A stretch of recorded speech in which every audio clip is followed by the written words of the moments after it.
Bonsoir tout le monde, bonsoir à tous ceux qui sont déjà là. On est lundi, c'est ici, ça fait longtemps qu'on n'a pas fait d'émission, enfin ça fait 2 semaines là du coup. Et on est avec Prune ce soir, puisque Hugo n'est pas là. Prune qui fait Salut! son petit retour dans Taille 6. J'espère que tout le monde va bien. Pour ceux qui suivraient l'émission depuis cette saison, depuis le début de cette saison, Prune était là sur la première saison, donc l'année dernière, enfin sur la saison dernière. On a commencé à 3 l'animation de l'émission sur la saison 2021-2022 du coup. Et là du coup c'était l'occasion, puisque Prune était disponible et tout, de revenir faire une petite émission quoi. Comment ça va Prune? T'es en forme? Tac. Ça va, ça va. Je suis un peu fatiguée, c'est la période des partiels, mais ça va. Bon, ça fait plaisir. Les cheveux ont poussé hein, depuis la dernière fois. Ah Si, ouais, si vous, là, si vous regardez toutes les émissions, tous les replays, vous pouvez voir l'évolution capillaire de chacun de nous. Enfin, moi, j'ai pas trop ouais, changé en vrai, mais Hugo non plus. Mais c'est surtout toi, t'es passé de cheveux très courts à... Ça ouais, c'est sera vrai. bien. Franchement, ouais, j'avais vraiment les cheveux courts. Mais on a tous un peu changé quand même, hein. Ah bah oui. Même vous deux, et vous avez changé. Ouais. Du coup, ce soir, le programme, on va débriefer ce début de playoff et playdown. Est-ce que déjà vous m'entendez bien? Parce que on a vu des problèmes les dernières fois. Est-ce que mon micro, ça va? Est-ce qu'il n'y a pas un petit écho bizarre? Si vous m'avez rien dit, c'est que je pense que non. Mais on va s'en assurer quand même. Nickel, super. Depuis le temps qu'on t'attend, Prune. Donc on a Prune. T'as des fans en Prune? Big Yes, love, parfait, je big suis. love. Parfait.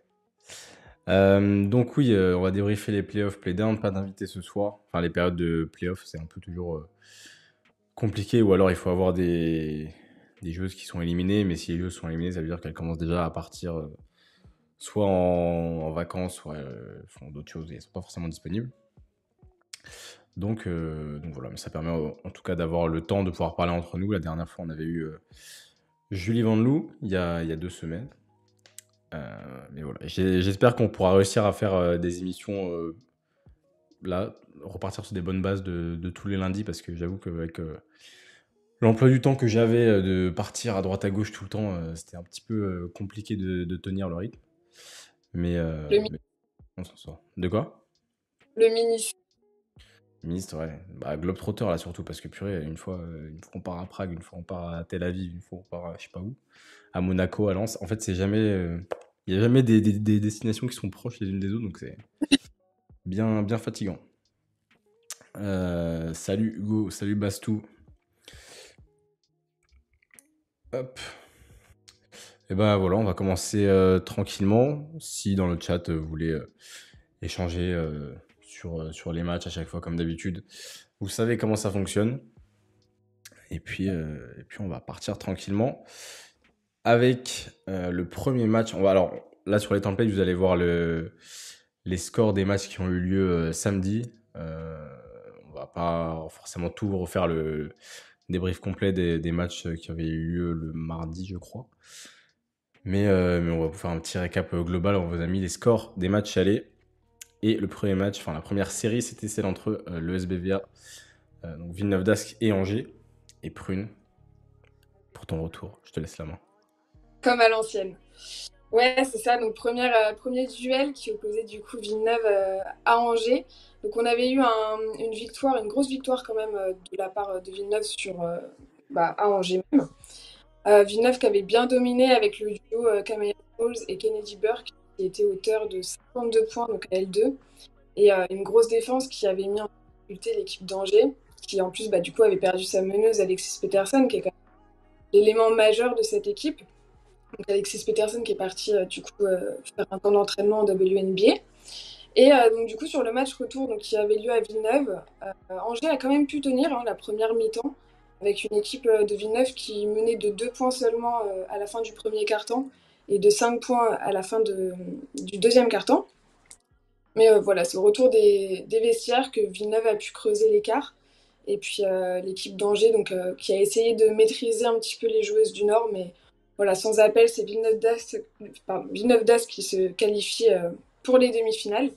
D'un point de vue statistique, on a donc Janelle Salin, auteur de 20 points, 7 rebonds pour 21 d'évaluation. Et puis Kamaya Smalls avec 11 points, 8 rebonds, 3 passes pour 16 d'évaluation. Du côté de Angers, c'est plutôt la jeunesse qui était présente avec Nabala Fofana, du coup, 16 points, 7 rebonds, 3 contres pour 21 d'évaluation. Et puis Leila Lacan aussi, qui est auteur de 16 points. Ouais, série à sens unique. Bon, il y a eu deux séries comme ça où les favoris ont tenu leur rang assez facilement. Et bon, alors, sans trouver d'excuses à ces deux adversaires-là, il y a eu quand même comment on appelle ça, des circonstances atténuantes, on va dire, pour Angers et Charleville, on verra après. Mais voilà, Angers, on sait que Alexis Peterson, c'est quand même, comme tu l'as dit, c'est celle qui fait jouer l'équipe, celle qui met les points, qui a un impact énorme et qui fait que les défenses craignent aussi quoi, dans le match. Et puis voilà, elle est partie. Elle a déjà rempli, on va dire, sa mission d'amener Angers en play-off et de maintenir une Coupe d'Europe à Angers pour la saison prochaine. Je pense pas qu'elle reste à Angers sur la saison 2023-2024 parce qu'elle va être beaucoup demandée. Je crois qu'en France, il y a Bourges qui était dessus, il y a Basketland, il y avait Charleville aussi. Et je pense que les gros cartons qu'elle a fait avec les 50 dévals et les 45 dévals en deux matchs, ça a aussi peut-être réveillé deux, trois équipes européennes pour la suite. Donc on verra. Mais Angers qui aura quand même fait une plutôt bonne saison dans l'ensemble. Euh, Franchement, enfin là, sur les deux saisons depuis qu'elles sont revenues en LFB, il n'y a pas grand-chose à dire. Enfin, c'est une équipe qui tient son rang, qui arrive à jouer les playoffs, à être dans le milieu de tableau et sans trop non plus.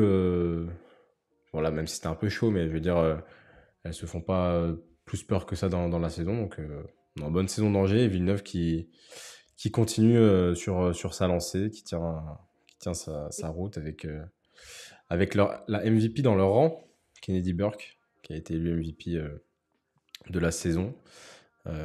Très mérité, je trouve. Moi, j'avais voté Kennedy Burke en premier. Je sais plus si j'ai encore, mais j'avais noté mes votes. Est-ce que j'ai ça encore? Burke, ouais, voilà. Moi, il fallait mettre un 5 dans l'ordre. J'avais mis Burke, Anderson, Johannes, Badian et Chartereau. Parce que voilà, je trouvais que les saisons étaient quand même solides. Et Burke, j'avoue que moi, elle m'a fait grosse impression. En fait, elle était tellement régulière, surtout. Au début, elle était un peu blessée et tout. Elle a eu du mal à se mettre un peu dedans. Mais après, une fois que ça s'est lancé, vraiment très très compliqué à arrêter. Et voilà. Moi, j'avais voté pour Rachid Méziane en coach de l'année.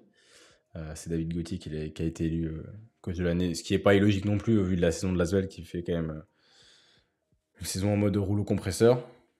Mais voilà, je trouve que finir au même bilan que Lasvel euh, avec cette équipe de Villeneuve, c'était une très belle perf de Rachid Méziane. Bah, Tu voulais Villeneuve, rajouter quelque chose?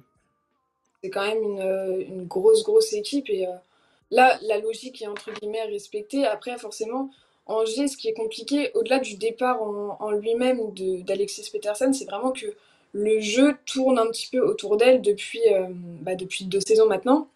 Et puis, elles sont habituées à des systèmes, tu vois. Et là, du coup, elle part un peu du jour au lendemain, enfin, même si c'est justifié. Et du coup, se réadapter aussi rapidement, je pense que c'est pas simple non plus. Et même si, forcément, il n'y a pas que elle comme joueuse, ça a été compliqué là, surtout face à une équipe comme Villeneuve qui est hyper. Enfin voilà, c'est un rouleau compresseur quand même. Donc, ouais, logique respectée. Mais non, en tout cas, Angers démérite pas parce que ils font quand même, je trouve qu'ils ont fait une bonne saison. Et puis, dans tous les cas, la saison était tellement compliquée, mais pour toutes les équipes, Ouais. à Bah, part cette les année, 4 premiers, c'était. c'était quand Bah même ouais, en fait, très chaud. il y a eu ce fossé entre les quatre premiers qui sont détachés assez rapidement. Il y a eu les deux derniers qui étaient aussi un peu détachés des deux dernières places, mais un peu le ventre mou au milieu, là, c'était. On savait pas, C'était bah, chaud, jusqu'à la hein. dernière journée, on savait pas qui allait en playoff et ça joue entre encore quatre équipes. Enfin, c'était le bazar, hein. Ouais, Donc ouais, non.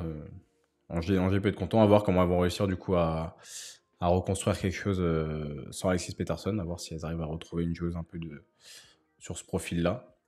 Ouais. On verra bien. Ethan qui dit Valérie Demory aurait dû être meilleur coach. C'est le seul à avoir battu toutes les équipes et celle du top 4 avec un effectif limité. Ouais, moi je l'avais mis deuxième aussi dans mon choix. Valérie Demory. Mais on y reviendra tout à l'heure. Et oui, j'ai vu Ethan qui a précisé, je l'ai vu passer l'info tout à l'heure, Christelle Diallo qui a signé à Saragosse pour 1 an la saison prochaine. Donc il quittera Villeneuve à la fin de la saison. Et là, pareil, j'ai hâte de voir l'effectif de Villeneuve la saison prochaine, comment ça va se construire, quels seront les départs, quelles seront les arrivées. Parce qu'il y a quand même un beau potentiel avec pas mal de jeunesse en soi et ça tourne bien. Deuxième match et deuxième série qui a été bien haletante. Montpellier et La Roche. Et Montpellier qui s'est quand même fait plutôt peur sur l'ensemble de la série. Elles avaient perdu le premier match 79-73 à La Roche. La Roche qui avait, on rappelle, fait une saison quand même un petit peu aussi en dents de scie, très irrégulière avec pour le coup un effectif sur le papier qui était quand même super intéressant. Mais des blessures, des petits problèmes par-ci par-là qui ont fait que c'était pas forcément trop facile et qui là sont allés chercher leur place en play-off vraiment à la toute dernière journée et qui sont allés s'imposer, enfin qui se sont imposés chez elles face à Montpellier. Là, c'était vraiment une surprise sur le premier match parce que Montpellier, on sait que cette année, ça tourne très bien. Effectif, on disait assez, enfin pas forcément très profond en termes de nombre de joueuses.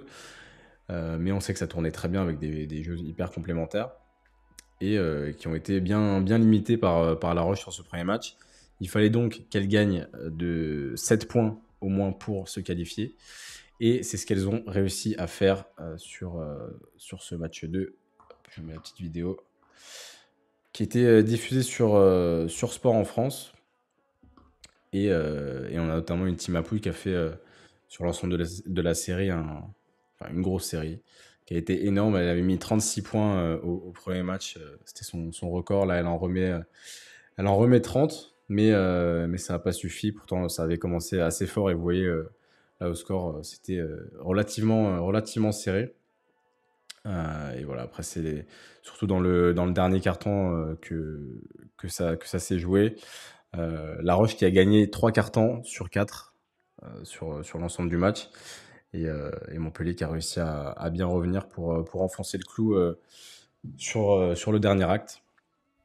Côté statistique, Ellie Peters qui passe très très proche du triple-double avec 15 points, 12 rebonds et 9 passes décisives pour 27 d'évaluation. Julie Vandelou qui a été aussi assez régulière, qui finit à 21 points samedi, 8 passes décisives, 24 d'évaluation. Chiara Linskens à 17 points pour 19 d'éval. Tim Apouille qui a du coup remis 30 points avec 6 rebonds pour 29 d'éval. Colline Franchelin qui a fait un match très solide aussi, 18 points, 7 passes décisives pour 26 d'éval. Et Tiffany Clark à 23 points pour 24 d'éval. Et regardez cette dernière action qui aurait pu envoyer La Roche en demi. Anna Suarez qui rate un lay-up, la claquette qui est manquée. Et si le panier rentrait, c'était une toute autre finalité. Donc voilà, grosse série. Et là, pour le coup, on peut rien enlever à La Roche qui aura quand même, qui se sera quand même battu jusqu'au bout et qui aura bien fait douter Montpellier avec notamment une team Apouille qui a l'idée et emmené ses coéquipières dans son sillage. Qu'est-ce que tu en as pensé, toi, de tout ça, Prune, avec notamment Kalina Mosqueda-Lewis qui arrête sa carrière aussi. Et franchement, Mon cœur saigne un petit peu. ah ouais, non, franchement, j'ai vu ça, je m'y attendais pas du tout. Et ça fait un petit pincement au cœur quand même, hein. Kalina, elle a joué dans notre championnat, elle a beaucoup joué aux Flammes. Je me souviens un jour, j'étais petite, j'avais peut-être 8 ans, et je l'avais vue au Subway. J'étais comme une folle parce que je l'avais vue au Subway. J'avais acheté des cookies, et j'étais là, oh, c'est Kalina. C'est l'anecdote. Ouais, je pense qu'elle va quand même vraiment manquer dans notre championnat parce que c'était vraiment la shooteuse pour moi. Et c'était un bras, ça, il n'y a pas ah ouais. tellement de doute là-dessus, quoi. Et sinon, concernant le match, je trouve qu'en fait, c'est le match qui représente vraiment la saison en fait, des deux équipes. C'est-à-dire que Montpellier, c'est une équipe qui a quand même été capable du meilleur comme du pire et qui s'est souvent fait peur, tu vois. Et bah, La Roche, c'est un peu pareil. La Roche, c'est une équipe qu'on a vu parfois gagner où on ne l'attendait pas, faire des matchs vraiment mais de dingue. Et en même temps, parfois perdre, enfin, où elle devait, entre guillemets, pas perdre. Et pour autant, je trouve que sur ce genre de match, on voit vraiment la rage et la combativité de La Roche. Et ça, c'est vraiment un truc, enfin, c'est indéniable. Et tu vois qu'elles arrivent vraiment, mais avec toutes leurs armes et qu'elles se donnent en fait vraiment. Et je trouve ça assez beau à voir. Donc non, franchement, c'était une belle affiche. Et, Ouais.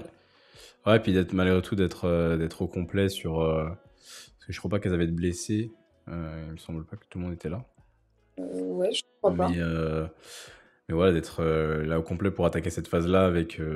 Bah, malgré tout, Manu Bodi, c'est quand même un coach qui est capable, au-delà du basket, dans son management, qui est capable d'emmener un groupe avec lui euh, par les mots qu'il va avoir, par l'engagement qu'il va mettre dans ses discours et tout ça. Et je pense que c'est un coach qui fédère bien aussi, tu vois, sur les équipes comme ça. Et quand tu as envie t'es sur la phase où tout joue sur ta saison, bah, tu as envie d'aller à la guerre avec ce genre de coach-là. Donc non, franchement, bravo à La Roche, même si euh, j'ai vu Titouan qui met dans le chat, c'est douloureux. Je pense qu'effectivement, de passer si près, en fait, c'est rageant Ouais, parce que bah, voilà, enfin, si t'en prends 30, je veux dire, il n'y a pas débat, la saison elle est terminée et puis la messe elle est dite. Mais là, d'aller chercher déjà la victoire sur le premier match et que ça se joue sur un panier comme ça à la fin, c'est c'est sûr que ça peut être compliqué à digérer. Maintenant, j'espère que voilà, ça permettra aussi d'avancer pour la saison prochaine. À voir, pareil, l'effectif qu'aura La Roche sur la saison prochaine, puisque là, pareil, il va y avoir pas mal de départs. Colline Franchelin qui est annoncé du côté de Charleville. Tim Apouy qui devrait, je pense, pas rester du côté de La Roche. Il y a Louisa Gay-Sulsutter qui va du côté de Basketland. Donc, malgré tout, ça va. Kalina, du coup, qui arrête. ouais. Titouan, c'est pas digéré. De toute façon, tu sais que tu vois la rage, moi ce qui m'a vraiment, enfin pas surpris, mais c'est la rage de Tima quand bah, du coup tu vois enfin, vraiment la dernière action et tu vois que ça y est, c'est fini. T'as Tima mais qui saute, mais tu vois en fait qu'elle libère tout et vraiment en fait ça m'a fait de la peine parce que je me suis dit mais c'est vrai que quand tu perds mais de si peu de points, tu peux mais c'est tellement rageant, enfin ça doit l'être en tout cas parce que j'y étais pas mais c'est ouais. Bon. Ouais, c'est clair. Du coup, voilà, score final 100 à 92 en faveur de Montpellier, qui avance au niveau des demi-finales. Louisa ABL, la dinguerie.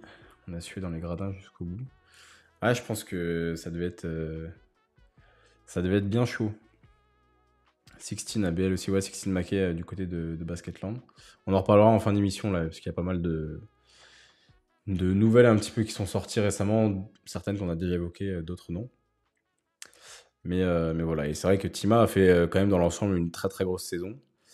Et saison vraiment encore plus tremplin, je trouve, qu'à Charleville. Enfin, là, elle était vraiment responsabilisée. Avec le départ d'Ornella, elle était vraiment option number one sur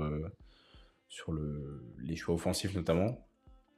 Et elle a quand même, individuellement en tout cas, elle a répondu présente, je trouve, sur l'ensemble de la saison. On va enchaîner avec l'autre série qui était un petit peu à sens unique, au grand dépit de Prune, puisque c'est Lasvel qui n'a fait qu'une bouchée de Charleville. Ouais, bah après honnêtement, bon, entre guillemets, on pouvait s'y attendre. Sur le match aller, c'est vrai qu'on a eu un gros match de Marine Johannes hein, qui a vraiment fait son spectacle. Elle a mis 32 points, 4 rebonds, 3 passes pour 31 d'évaluation. Elle a vraiment, enfin voilà, du Marine Johannes. Il y avait Sandrine Gruda aussi qui avait fait un match. J'ai trouvé qu'elle avait joué assez justement avec toute son expérience. C'était 16 points, 8 sur 10 au tir. 6 rebonds et 24 d'évaluation. Et du côté des Flammes, on avait le duo Nina Milic et Brianna Fraser avant qu'elle se fasse exclure du coup. Ouais. Donc voilà, et finalement, petite défaite de 12 points. Bon, finalement, j'ai trouvé que c'était assez respectable. Enfin, j'ai bien aimé le visage qu'avaient montré les Flammes. Perdre de 12 points face à l'Armada de Lyon, voilà, c'est pas catastrophique, je trouve. Et puis le match retour, donc, qui s'est fait sans Sarah Chevaujon, sans Nicolina Milic, du coup, aussi, qui était blessée.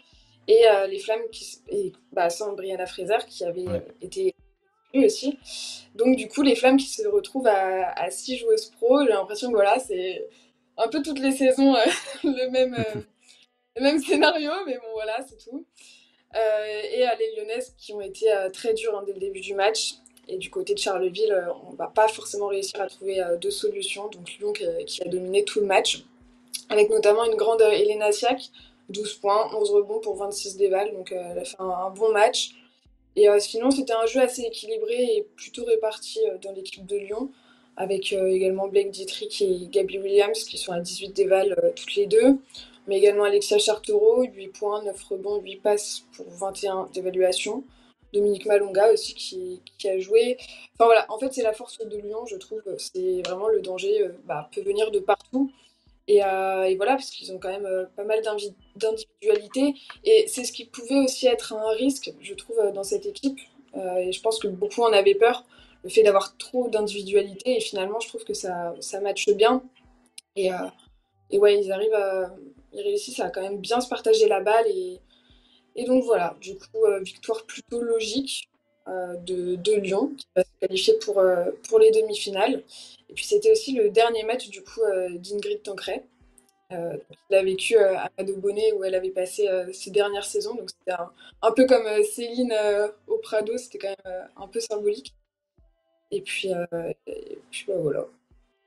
Ouais, c'est vrai que là, pour le coup, du côté des Flammes, quand tu t'entraînes, enfin, quand tu joues à 7 avec 6 joueuses pro, ça annonce. Bah, en fait, c'est surtout, c'est même pas le problème d'être à 7, c'est d'être à 7 et d'être à 6 joueuses pro, sans Sarah, sans Brianna Fraser et sans Milic, qui sont quand même trois, euh, Et trois enfin, atouts enfin, du jeu. Enfin, elles tiennent aussi les Flammes sur leur dos cette saison-là. Enfin, je veux dire, t'as forcément une de ces trois joueuses-là qui est dans la top éval de l'équipe sur chaque match.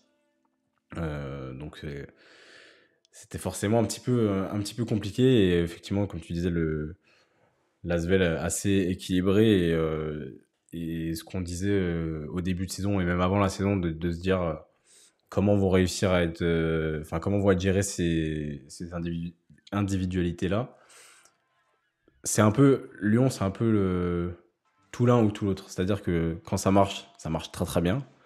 Mais à côté de ça, ça peut passer complètement à côté. Par exemple, le match de la Coupe de France contre de Basketland, France, elle complètement. passe à côté et elle se frustre. Parce qu'en fait, c'est ça, il y a des caractères, il y a des égos Ouais. aussi et des filles qui peuvent péter un plomb enfin, qui peuvent se frustrer très vite.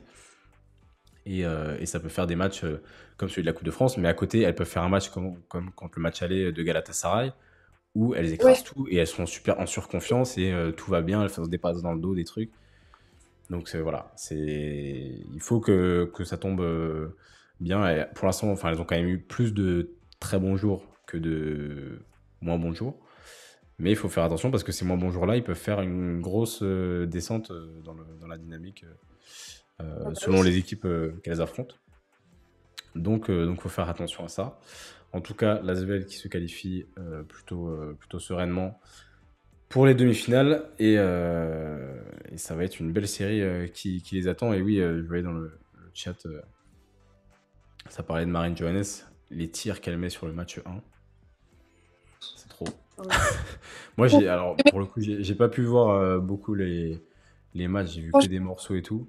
Et j'ai juste c'est un- vu, parce qu'on était du coup à Tel Aviv à ce moment-là, et je vois juste le post avec les highlights de Marine. Et je vois les tirs sur un pied, machin. En fait, si elle tire correctement, si elle prend un tir stable, elle meurt. Tu vois, c'est Non juste. mais, non, mais c'est ça. Mais c'est incroyable. Parce que franchement, c'est ça aussi qui fait que tu regardes un match avec Marine Johannes qui est dans cette forme-là et qui te met ses tirs, mais tu te dis, mais waouh, c'est impressionnant. Et même moi qui suis quand même à la base pour les flammes, donc, enfin, et moi j'étais impressionnée et j'avais qu'une envie, c'est qu'elle continue en fait à mettre le panier parce que c'est fou.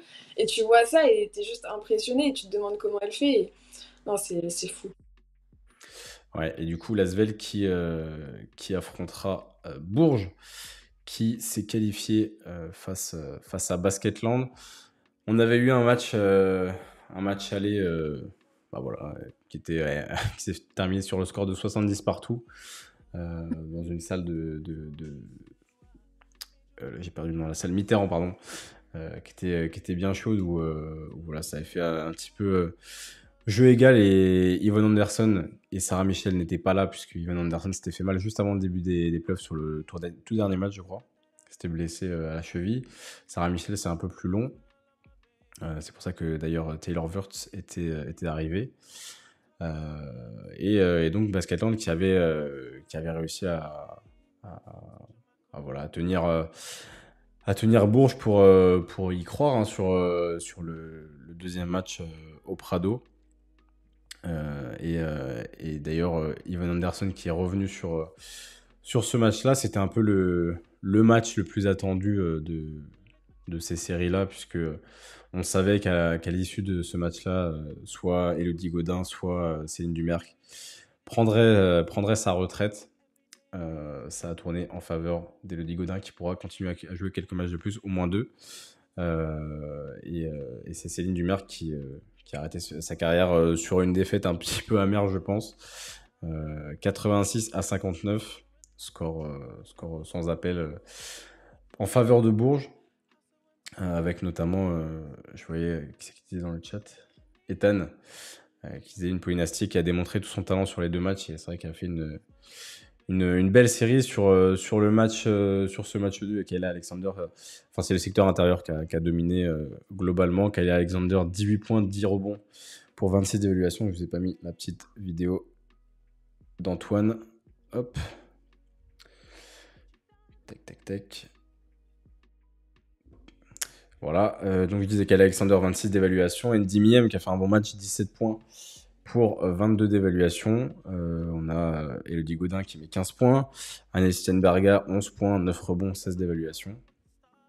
Et du côté de Basketland, la meilleure évaluation, c'est Christian Mann qui met 7 points, qui fait 6 interceptions et qui prend 4 rebonds pour 16 d'évaluation. Et voilà, les choses de Basketland qui ont été relativement bien contenues. Olivier Lafargue qui a adapté son plan de jeu pour maintenir BL plutôt à distance. Et Bourges qui affrontera Lyon dans une série qui va être bien chaude. C'est clair. Salut Clo, c'est l'équipe un peu en retard, j'espère que vous allez bien. Bah écoute, nous ça va. Et j'espère que toi aussi. Elles ont le niveau sur la première mi-temps, après elles n'ont jamais réussi à revenir. Ouais, c'est ça, le trou a été fait. Elles n'ont pas réussi à revenir. Et Bourges qui a gagné tous les cartons. Mais tu vois, je répondais, enfin, j'en parlais sur TikTok, mais il y a quelque chose, à chaque fois que je regarde un match de Bourges, en fait, je me fais la réflexion, mais qu'est-ce que c'est du beau jeu, en fait? Je sais pas pourquoi, mais Bourges, pour moi, ça a vraiment ce jeu, mais c'est beau. Tu regardes, c'est vraiment un jeu collectif et je sais pas, c'est, je crois, l'équipe que je préfère dans le sens où, ouais, j'aime vraiment leur jeu, tu vois. Et je sais pas comment l'expliquer, mais il y a quelque chose, en fait. Ouais. Il y a quelque chose de Bourges qu'il n'y a pas dans les autres. Ouais, bah c'est l'alchimie collective qui fait que ça tourne bien, quoi. Enfin, c'est aussi dans l'ADN, je pense, la façon de faire jouer les filles de la part d'Olivier Lafargue. On sait que c'est très collectif et que voilà, ouais, exactement, Ethan, c'est le travail d'Olivier Lafargue. Ouais, bah, Je reprends un peu les messages dans le chat. Elodie Godin qui marque 14,5 points sur les deux matchs, ouais, qui a été importante. Annette Stenberg a conservé la semaine prochaine. Miem en discussion, ça sera à suivre. Miem, ouais, qui revient. Enfin, c'est vrai que c'était un petit peu compliqué pour elle. Elle s'était blessée, elle était revenue, puis elle s'était reblessée dans la foulée. Donc on savait pas trop comment elle allait s'en sortir. Là, elle a l'air de plutôt être remise en forme et de performer comme il faut. Donc c'est cool.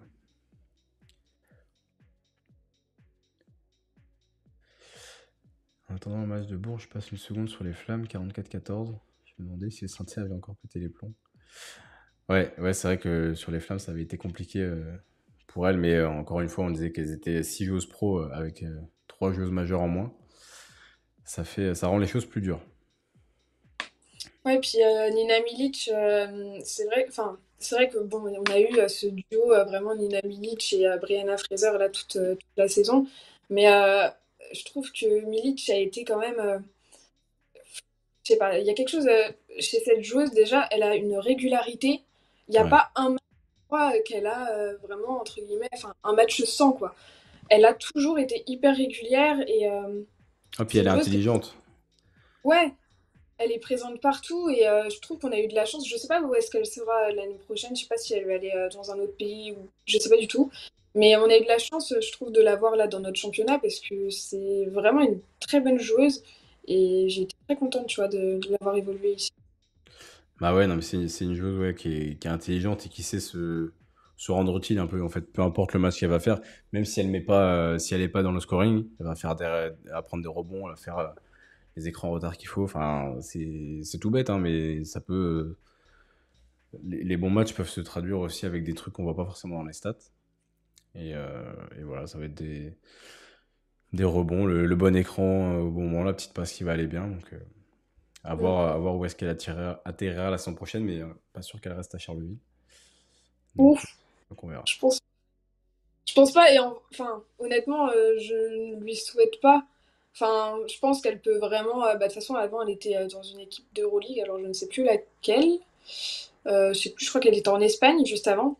Et pour moi, c'est une joueuse qui peut jouer facilement l'Euroleague. Donc, je préférerais la voir honnêtement enfin, dans cette compétition-là et la voir évoluer vraiment au plus haut niveau, tu vois.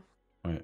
Mais c'est aussi ça qui est bien, je trouve, avec le championnat de France, c'est que il y a quand même pas mal de joueuses qui soit sont un peu jeunes et explosent vraiment dans le championnat avant de partir, soit des joueuses enfin, qui sont des bonnes joueuses et qui vont d'un coup, qui étaient peut-être un peu dans le moins bien et qui vont re-exploser, ou alors qui sont toujours très bien. Enfin, c'est pour ça que ça fait un championnat qui est assez fort, c'est que tu as tellement de profils différents, mais qui souvent performent bien, Ouais. qu'effectivement on a de la chance. Et puis, bah, quand même, on va en parler. Céline Dumer qui arrête sa carrière. Et puis, elle a arrêté avec une classe. Enfin, je trouve la cérémonie qu'ils ont fait après et tout, enfin, Incroyable. c'est une madame, quoi. C'est juste ça. Elle a tellement à la fois d'humilité, mais en même temps, une prestance et une aura qui dégage quelque chose. Enfin, ça m'a fait bizarre, honnêtement, de me dire, bon, bah, on la verra plus sur un terrain, même si bah, tout le monde s'était préparé parce que ça fait déjà 2 ans que c'est dans l'air. Mm. Mais je sais pas, en fait, c'est tellement quelqu'un. Enfin, comme je l'ai mis dans ma story l'autre jour, moi, les JO en 2012, je me revois être assis par terre, enfin, par terre devant mon canapé, à regarder la télé et à revoir ces tirs-là et à me lever en criant. Et ça me paraît il y a pas si longtemps, quoi, alors que c'était il y a déjà 11 ans.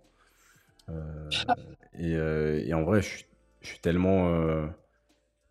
Enfin, moi, tu vois, je me dis, j'ai eu grave de la chance de pouvoir faire des vidéos avec elle. J'ai fait 2 vidéos avec elle. Euh, Enfin, c'est des trucs. En fait, on se rend compte et on prend la mesure du truc une fois que c'est fini, quoi. Mais quelle joueuse. Et puis, ouais, beau symbole de finir à Bourges pour le coup. Bah ouais, carrément.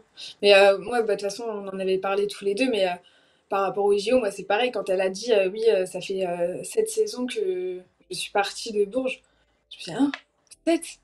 Non. Ouais, Et enfin, je revois vraiment son discours de bah, quand elle est partie justement de Bourges. Et, j'ai pas l'impression que c'était il y a 7 ans, quoi. Enfin, je veux dire, c'est passé très vite. Et là, de toute façon, quand j'ai regardé le match, mais j'ai pleuré. Et je ouais, me dis, mais ça va pas. Et après coup, vraiment, je me disais, mais ça va pas, Prune, mais t'es complètement folle. Pourquoi tu pleures? Enfin, c'est comme si ça me concernait, alors que pas du tout. Mais c'est tellement, en fait, quelqu'un. Et en fait, je pense que c'est aussi le fait que là, cette année, enfin, cette saison, on a vraiment beaucoup de joueuses qui partent mm, on va avoir, du coup, bah, Elodie Godin, Kalina, Céline, Ingrid aussi, Tancré. Et c'est ouais. toute une génération un peu avec laquelle on a grandi. Et là, ça fait vraiment bizarre, tu vois, parce que tu te dis, ok, c'est des joueuses qu'on suit depuis qu'on est petit, depuis qu'on est vraiment jeune. Et là, on les verra plus. Enfin, c'est bizarre, tu vois. Ouais, non, c'est ça. Mais là, bon, pour le coup, ouais, Dumarc, Ah ouais, non, c'est la c'est. joueuse qui a aussi, je pense, elle fait partie de ces joueuses qui ont permis au basket féminin d'être mis en avant, quoi. Parce que, bah, c'est tout con, mais le parcours qu'elles font au JO, il y a quand même l'équipe tournait bien, mais elle a fait quand même des trois exploits individuels qui ont fait que ça a facilité les choses. Et le fait d'avancer dans la compétition, bah, ça fait que les gens en parlaient, c'était diffusé et tout, donc t'es t'es regardé et t'es un peu vu et connu aux yeux des Français. Et malgré tout, enfin voilà, dès que tu commences à suivre un peu le basket féminin, aujourd'hui c'est Marine Johannes, le Ouais. premier nom que tu vas citer quand tu connais une joueuse. Avant c'était Céline Dumerc, il n'y avait pas il y avait pas de débat. Et je suis content franchement qu'elle parte sur une saison où elle ramène un titre. Là, elle est sur trois titres de suite entre le championnat, la Coupe de France l'année dernière et la Coupe de France cette année. Je suis content qu'elle ait pu avoir un titre parce que déjà, la Coupe de France l'année dernière, personne ne les voyait la gagner. Là, encore Ouais. moins. Euh, et je pense que celle-là, pour elle, elle avait une saveur particulière aussi parce que c'est l'année où elle termine, quoi. Et puis elle fait un super match sur la finale. Enfin, c'était génial à voir. Mais voilà, ça va être pas mal de départs aussi pour Basketland dans l'ensemble, hein, parce qu'il y a, je crois, 8 joueuses en tout qui partent. Bon, il y a Ouais. des arrivées hein, qui compensent évidemment. Mais donc, bon, il y a une jeune, j'ai plus son nom, plus il y avait l'Ukrainienne qui était là depuis maintenant un petit moment, qui a pas, vraiment pas beaucoup joué. Euh, Lydia Turcinovic qui s'en va, Regan Margaretti. Après, il y a tout un peu les joueuses aussi plus expérimentées, Jane Harmon, Laura Hill, Kristen Mann qui s'en vont aussi. Donc ça va pas mal bouger à Basketland. On refera un point tout à l'heure, mais on rappelle, il y a Marie Pardon qui arrive, Johanna Ewodo qui arrive, Sixtine Mackay, Louisa Gage-Söder. Il y a qui d'autre? J'avais un nom, mais je sais plus. Euh, Je sais plus. Et puis il y a Marine Foutoux qui s'en va aussi, qui retourne à Lyon. On a ouais. oublié de préciser. Donc voilà, ça va encore pas mal bouger, mais Basketland qui finit bon, un peu à l'image de sa saison, parce qu'on sait que ça a été compliqué cette année pour Basketland. Je pense que c'est pas une surprise non plus de les voir s'arrêter là face à Bourges. Euh, mais voilà, en tout cas, la fin de saison a été belle du côté de Mont-de-Marsan. Et on verra comment ça se profile sur la saison prochaine. Ta, ta, ta. Heureusement, Sarah Michel n'arrêtera jamais sa carrière. Laura Rill qui montait en puissance, c'est dommage. Ouais, ouais, c'est vrai qu'elle était. Parce qu'elle, faut pas oublier que bon, c'est une joueuse qui a connu pas mal de trucs et qui revenait d'une blessure au tendon d'Achille, qui a mis un peu de temps à se mettre dans le moule, mais qui a été quand même aussi importante et un des éléments clés dans la bonne dynamique de Basketland sur la fin de saison. Donc on verra où elle atterrit la saison prochaine. Regan Margaretti en Europe ou en discussion pour un club de Euroleague, ouais, ça c'est pas forcément trop étonnant. Ouais, Et bah je pense oui. que c'est ce qu'elle mérite globalement, même si cette saison-là ça a été un peu plus compliqué, je pense qu'elle a montré suffisamment de bonnes choses pour pouvoir aller chercher de l'Euroleague, enfin rechercher l'Euroleague avec un bon club européen. Ça c'est fait pour la partie playoff. Les playdowns, bon on va pas tout vous résumer ce qui s'est passé parce qu'il y a eu pas mal de matchs du coup. Mais ce week-end, on avait Saint-Amand qui recevait Tarbes. Tarbes qui avait déjà acquis son maintien, qui était l'équipe la mieux classée avant de commencer les playdowns. Donc Tarbes était déjà maintenu. Saint-Amand avait à gagner ce match pour se maintenir. Et ça a été chose faite. Exactement. Donc ouais, sans trop d'enjeux du coup pour Tarbes hein, qui avait déjà obtenu son maintien face à Toulouse donc, juste avant. Et donc voilà, qui se déplaçait à Saint-Amand. L'objectif était clair pour les Green Girls, c'était bah, clairement d'obtenir également leur maintien. Et voilà, donc, c'est ce qu'elles ont fait en allant chercher une victoire à domicile. Donc elles ont notamment fait la différence le troisième quart-temps en marquant 16 points face à 9 seulement pour les Tarbaises. Et voilà, malgré un essai des Tarbaises, donc pour revenir dans le quatrième quart-temps,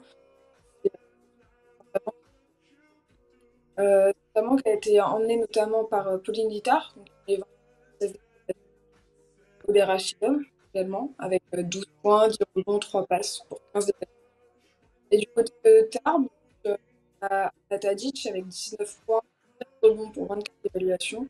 Carla Leight, meilleure jeune de LFB, avec 14 points, 4 rebonds, 5 passes pour 19 d'évaluation. Et Johanna, 7 points. Donc voilà, mais ma grosse date, c'est quand même notamment donc, qui remporte le match. Ouais, belle opération de Saint-Amand qui valide son maintien. Bon, on se doutait globalement au vu de la saison quand même que ça allait se jouer entre Landerneau et Toulouse sur cette, enfin, pour se sauver. Donc voilà, enfin pas grand-chose d'autre à dire pour ces deux équipes qui ont rempli leur objectif.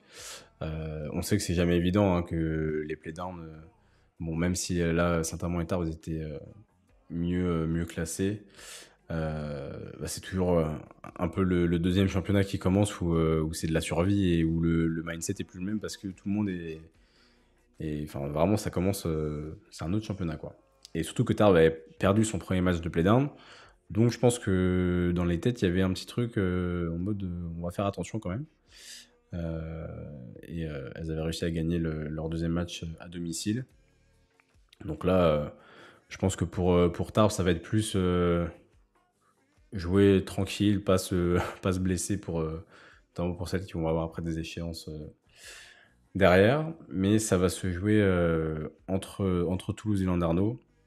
Et justement, c'était le duel qui avait lieu à la cimenterie samedi. Et bah alors, bon, Prune, toi, t'as peut-être un peu suivi quand on parlait dans les émissions, mais dans le chat, je sais pas si vous vous souvenez, mais on voyait, enfin, on pressentait Toulouse mieux réagir sur les playdowns parce que peut-être mieux préparé, parce que euh, une équipe qui avait tenu peut-être plus facilement tête au reste des écuries sur toute la saison.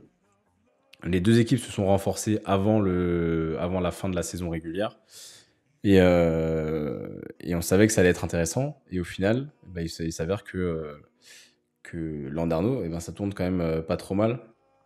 Avec notamment le trio Taylor, Hermida, la meneuse espagnole, et Brianna Day, qui fonctionne très bien. Il y a Kesha Hampton aussi qui est arrivé du côté de Landerneau. Ça, c'est une recrue de luxe. Et je pense que malgré tout, le départ qui a fait du mal, c'est peut-être celui de Destiny Slocum. Parce que c'était une joueuse importante qui avait réussi à mettre Toulouse sur des pas mauvais rails, on va dire, sur la fin de saison, et qui est reparti pour jouer à la WNBA, et ça fait peut-être un petit peu de mal à Toulouse sur ce début de playdown, parce que là, ils n'ont pas gagné un seul match. Landerneau est plutôt en bonne forme, et là, c'était un match assez équilibré. Il y avait 34 à la mi-temps. Landerneau a gagné le premier quart-temps, Toulouse le deuxième.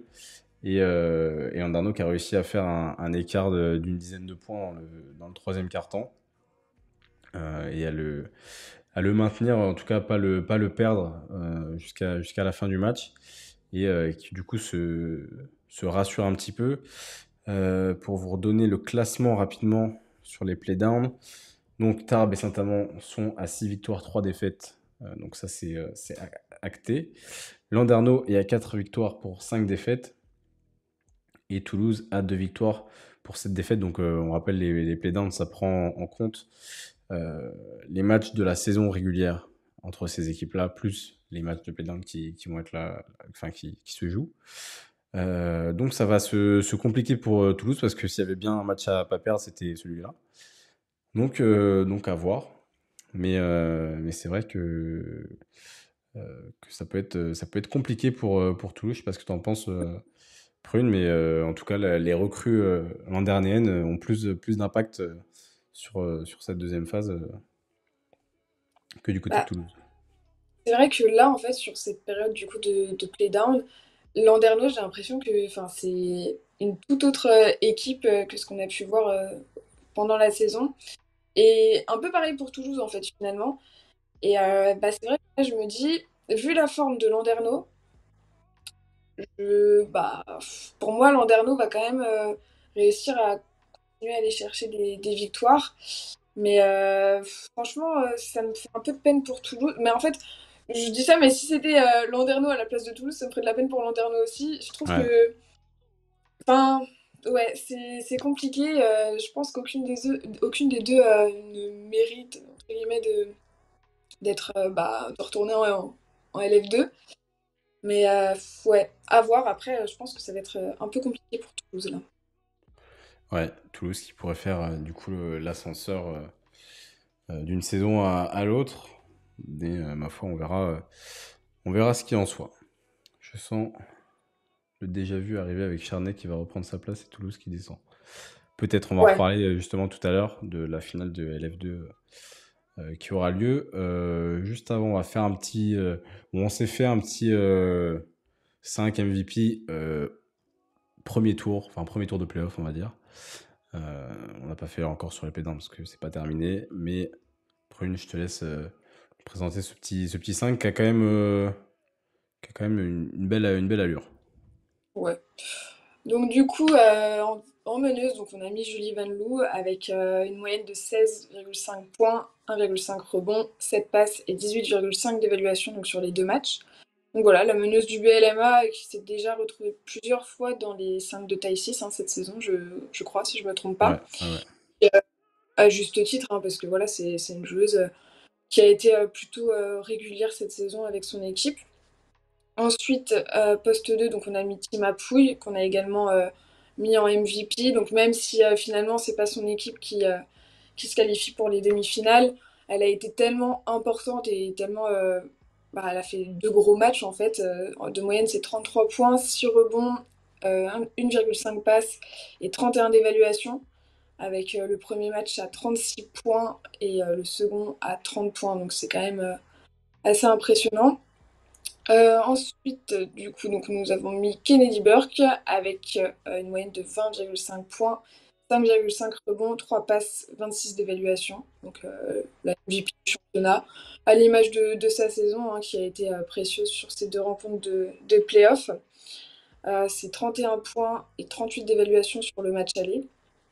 Ensuite, donc Ellie Peters, 11,5 points, 12 rebonds, 6,5 passes et 22 d'évaluation. Donc Ellie Peters qu'on connaît bien aussi dans notre championnat hein, maintenant, qui est l'un des éléments majeurs de l'équipe de Montpellier et qui a contribué à emmener son équipe vers la qualification. Et puis en poste 5, du coup, on a Michaela Alexander avec 16,5 points, 6,5 rebonds, une passe et 21 d'évaluation. Donc voilà, vraiment présente, d'autant plus sur le match retour hein, qui avait lieu à Bourges. Et voilà, elle conclut donc notre petit 5.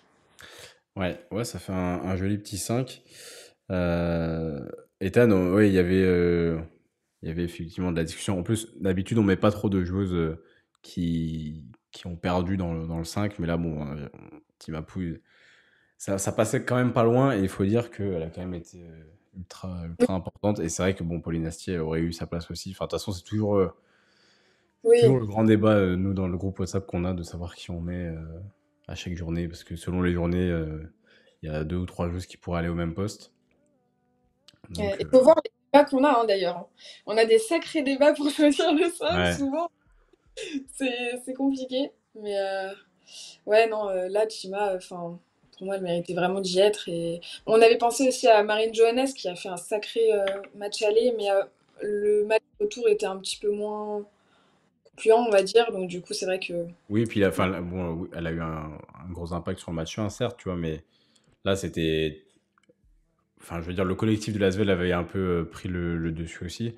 Là, ça s'est c'est joué ça. sur des détails, et puis l'impact c'est vraiment un peu plus mesuré. Donc, c'est pour ça qu'on a fait ce choix-là. Qu'est-ce que je vais vous montrer? Oui, au niveau de la diffusion et de la programmation sur les séries, alors ce sera à suivre sur Sport en France et je pense que ce sera aussi diffusé sur YouTube, mais là c'est marqué sur YouTube, donc vous aurez tout sur Sport en France. Le 9 mai, donc c'est demain que ça commence, Montpellier qui reçoit Villeneuve d'Ascq à 18h45, ça va être très très chaud. Là, on va commencer à taper dans du très sérieux où ça va bien se rentrer dedans. Donc demain 18h45 Montpellier-Villeneuve et demain 20h50 Bourges-Asvel. Match aller au Prado et les matchs retour se joueront samedi le 13 mai à 18h45 au Palacium pour le match retour et ce sera à l'Astrobal pour Asvel-Bourges à 20h50. Ça va être très très chaud, sachant que cette année, on vous rappelle la formule qui est un petit peu modifiée. Là, ça se joue en aller-retour sur le premier tour et les demi-finales. Donc, ça va être le même principe de goal average. Donc, les matchs 1 vont être importants et les matchs 2 risquent d'être chaud bouillant en termes d'ambiance et de pression aussi. Moi, je serai à Lasvel le samedi, enfin samedi là qui arrive, pour couvrir le match pour Puma notamment. Donc j'espère qu'on aura le droit J'espère que le match de demain va être assez serré et que le match de samedi sera aussi serré et qu'on ait une issue un petit peu... J'aimerais bien une issue un peu limite, vraiment dernière seconde. Donc voilà, ça va être très serré. Et pour ce qui est des playdowns, hop, ça se joue mercredi. Vous avez des matchs à 20h. Tarbes qui reçoit Landerneau et Saint-Amand qui reçoit Toulouse. On verra comment vont se comporter Tarbes et Saint-Amand. Je pense qu'elles auront quand même envie de gagner devant leur public. Objectif, gagner le match pour Toulouse impérativement. Sinon, ça va être...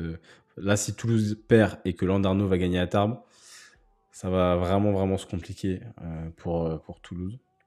Donc affaire à suivre. Mais voici le programme en tout cas. Pour ce qui est de nos petites actus, bon, il y a des trucs qu'on a mis dans les actus dont on a déjà parlé, les fins de carrière pour Céline Dumerc et Ingrid Tancret notamment, Kalina Mosqueda-Lewis aussi, et Elodie Godin, ça attendra la fin de saison. Enfin, on verra quand ce sera, mais ça peut être dès samedi comme ça peut être plus tard. On parlait de la LF2, Charnay-Chartres en finale, deux équipes qui ont réussi à bien dominer leurs adversaires respectifs à chaque fois et qui vont s'affronter sur une finale pour la montée. Charnay qui peut faire l'ascenseur, Chartres qui pourrait faire un très très beau coup de venir en LFB. Je crois que ça commence, j'ai pas envie de dire de bêtises, je sais plus quand ça commence. J'ai plus le programme des matchs. Je sais pas si c'est pas samedi. Attends. Ouais, et le 13 aussi en tête, mais ça me paraît tard en même temps. Tac. Premier match, samedi 13 mai. C'est pareil, ça joue en 3 matchs. 13 mai, 17 mai, 21 mai. Donc voilà, premier match à Charnay, deuxième match à Chartres et match 3, si besoin, à Charnay, puisque Charnay avait terminé devant au classement.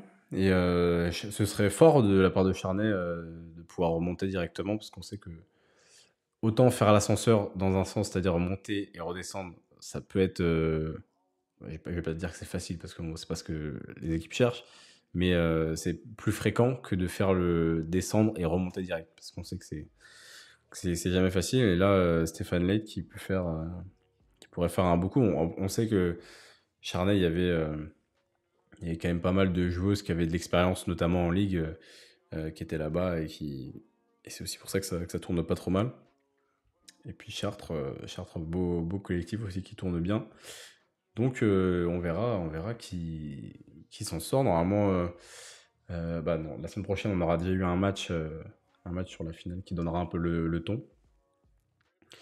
Et oui, d'ailleurs, ouais, Camille Droguet, j'ai vu ça. Camille Droguet qui passe de la tronche Mélan à Tarbes la saison prochaine. euh, qui, euh, qui vient en LFB, qui avait joué un petit peu quelques matchs quand elle était en espoir avec l'Asvel, mais qui du coup sera en LFB avec Marie-Paul Faupoussi, avec Carla Leight, avec Isabelle Yacoubou, entre autres. Mais je reviens par rapport à Charnay. Je pense que ce serait aussi intéressant de revoir Stéphane Leit du coup en LFB parce que finalement il avait quand même fait un sacré travail avec l'équipe de Landerneau. Ouais. Et là, tu peux revoir à la tête de Charnay, ça peut être vraiment intéressant en LFB. Donc ouais, sinon après Chartres, ça peut être aussi sympa. Ouais, enfin, ce serait leur première fois en LFB du coup Chartres. J'ai pas envie d'affirmer quelque chose dont je suis pas sûr. En tout cas, Mais, ça fait longtemps, rien de récent. ouais, on verra ça. Et, Charnay, oui, j'ai vu ça en plus. Elia Kavi qui était en jeune à Montpellier, je crois, c'était ça, qui est blessé au genou. Il me semble que ce genou, mais qui est blessé en tout cas et qui fera pas qui pourra pas disputer la finale. Et Chartres, effectivement, du coup, Chartres, Ethan nous confirme. Chartres, première fois en LFB, serait historique. Et anecdote, Élise Marié, qui est la meneuse de Chartres, qui a fini d'ailleurs dans le 5 de la saison, je crois, de LF2. Je la connais, enfin je la connais, on se connaît pas super bien, on se connaît un peu de loin, mais parce qu'elle a commencé le basket, elle a joué au basket dans le club où je joue là. Et je crois que mon père a coaché Élise quand elle était en cadette ou un truc comme ça, enfin bref. Et son frère, il est footballeur à Dijon et tout, enfin elle est de Dijon. Voilà, anecdote qui est vraie. Donc ça c'est pour la LF2. On a parlé tout à l'heure Kennedy Burke, meilleure joueuse, Carla Leight, meilleure jeune, David Gauthier, meilleur coach. Tout est plutôt mérité dans l'ensemble. Carla Leight, on sait l'impact qu'elle a réussi à avoir. Et là, en plus, elle avait le statut un peu de jeune qui arrivait qu'on connaissait pas. Là, dès la saison prochaine, elle va être scoutée comme il faut et ce sera une des joueuses qui apportera sur le scoring. Et puis Tarbes et Saint-Amand maintenus, on en a parlé aussi. Je sais pas s'il y a d'autres infos dont vous voulez qu'on parle dans le chat, mais je pense qu'on a quand même fait pas trop mal le tour. Je vais reprendre parce que je sais plus au niveau des transferts. Oui, il y a fin de saison pour Isabelle Yacoubou, ça aussi on n'a pas parlé, qui s'est blessé à l'entraînement et du coup Tarbes devra faire ça. Heureusement que Tarbes s'est qualifié, enfin s'est maintenu avant, parce que ça aurait pu être compliqué. Tac. Je crois qu'on a fait quand même pas mal le tour.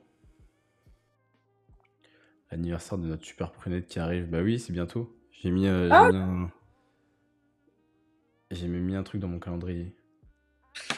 Je t'ai forcé à le faire. Hein. Oui. Oublié. C'est mercredi. Mercredi, Oui. anniversaire de prune. Mercredi 10 mai. Et le lendemain, j'ai mes partiels. Lourd. Bah voilà, bon anniversaire. Mais bon, ça va, j'en ai pas le jour de mon anniversaire, donc. Ah, tu vas pouvoir profiter. Ouais. Voilà en tout cas pour cette petite émission. Je pense que. Enfin, je sais pas si vous dans le chat vous avez des sujets en tête qu'on n'aurait pas abordés. Moi je pense qu'on a quand même balayé pas mal de choses. Maya Hirsch a annoncé avoir pour objectif les JO 2024. Mais bon, ça risquerait d'être compliqué. J'ai vu qu'elle allait se faire opérer du pied en plus, il me semble. Parce qu'elle doit avoir un petit souci au pied. Elle va profiter de l'été et tout pour se faire opérer.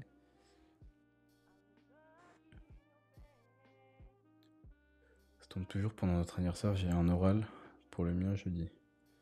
C'est Rachel qui a dit ça. Du coup, Rachel, t'es le lendemain? T'es de jeudi, toi? T'es du 11? Bon. Ouais, je crois qu'elle est du 11, Rachel. Et de toute façon, en mai, c'est atroce. Hein. Tous les ans, ça tombe pendant les partiels ou les examens, peu importe. Ouais, bah oui, mais C'est quelle tout, idée hein. aussi. Quelle idée, mais oui.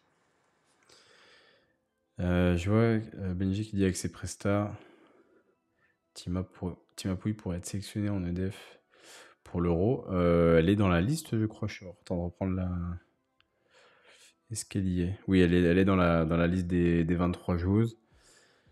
On verra comment ça va se faire aussi à ce niveau-là, parce que bah, effectivement, la Sarah Michel qui est indisponible, on ne sait pas encore la durée de son indisponibilité, enfin de combien il lui reste.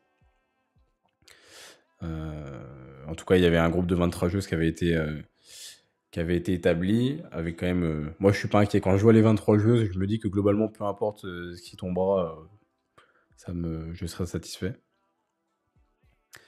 Donc affaire à suivre. J'aurais aimé tout point à parler avec Lou Lopez Sénéchal. Ethan, toi, t'as mis un. Toi, tu mets des puces pour espionner les gens, c'est pas possible. Tu as toutes les infos de Insider. Vrai insider. Il y avait eu des rumeurs sur un potentiel départ d'MG aussi, mais c'est faux du coup. Bah, je pense qu'on en aurait entendu parler. Je pense que là, ça va être objectif Euroleague et puis de. Enfin, parce que là, globalement, elle aurait pas forcément de raison de partir, Marianne Johannes, si elle veut un Mm. projet ou pour aller jouer l'Euroleague et tout. Si elle a l'Euroleague à Lyon avec le roster, ça peut être quand même. Ça peut être intéressant. Vous pensez que l'année pro, on retrouve Dabovic au BLMA? Ouais, ça, elle est sous contrat, hein. Mais bon, on verra. C'est toujours les sujets où on n'a pas tellement trop d'infos, donc je préfère pas annoncer des choses ou prédire des choses sans avoir les infos. Bon, bah écoutez, les amis, on va se laisser là, une petite heure d'émission tranquillement. Comme ça, vous pouvez aller profiter de votre fin de soirée. Et puis, nous, on se retrouve la semaine prochaine avec Hugo qui sera de retour pour parler de cette semaine-là qui aura été riche en gros matchs normalement. Et donc voilà, on parlera de tout ça la semaine prochaine. Bonne soirée à tous. Prune, merci d'avoir été là. J'espère que ça vous a Merci. fait plaisir dans le chat de retrouver Prune, hein, parce que moi, ça m'a fait plaisir. Ça faisait longtemps. Moi aussi, ça m'a fait plaisir. Franchement, mais la saison prochaine, si voilà, vous continuez un petit peu tout ça, ce serait cool de se faire vraiment une émission tous les trois. Ça pourrait Bah être ouais. sympa. C'est l'avantage, c'est que si on a des émissions, parce que pour ceux qui n'étaient pas forcément là la dernière fois qu'on en avait parlé, je parlais du fait que Taïsis, sur la saison prochaine, ça va sûrement évoluer sous un autre format, dans le sens où la partie live toute la semaine, ça, je pense qu'il n'y aura plus, parce que les emplois du temps font que c'est trop compliqué d'être tous les lundis disponible pour streamer. Et je veux pas commencer à faire un truc et pas être là 3 semaines sur 4 et au final, enfin bref.